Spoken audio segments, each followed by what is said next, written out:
Ang eco-learning video na ito ay makakatulong sa iyo na maunawaan kung ano ang nangyayari sa mundo at kung paano ka maaaring mabuhay sa isang paraan na mas ikabubuti ng ating kalikasan.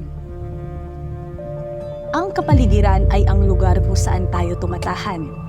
Gayunman, kung ano ang ginagawa natin sa ating sariling kapaligiran ay nakakaapekto sa buong mundo.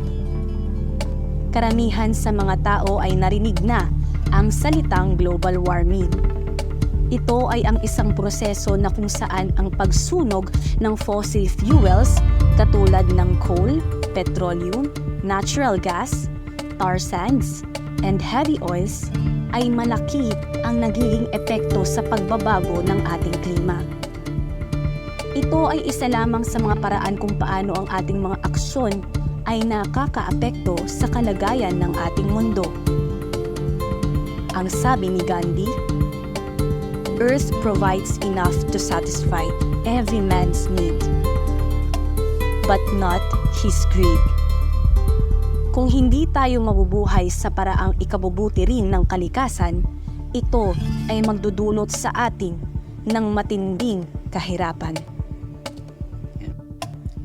The balance of nature. In nature, an area of land or forest will only have enough food for a certain number of animals. This is the natural balance. Kung masyadong marami ang bilang ng mga hayop, ang ilan ay mamamatay sa gutom dahil walang sapat na pagkain para sa lahat. Sa kabilang banda, kung mamamatay ang maraming hayop, ay magkakaroon na ng sapat na pagkain para sa lahat ng natirang buhay. Ang natural na balanse or natural balance ay manunumbalik.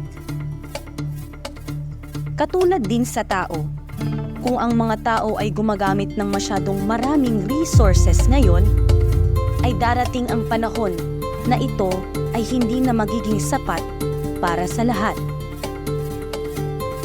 What is sustainable living?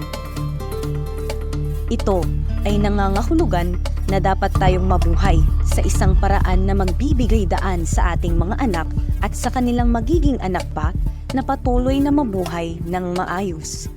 Dapat silang magkaroon ng parehong uri ng buhay na mayroon tayo ngayon. Isang sustainable living.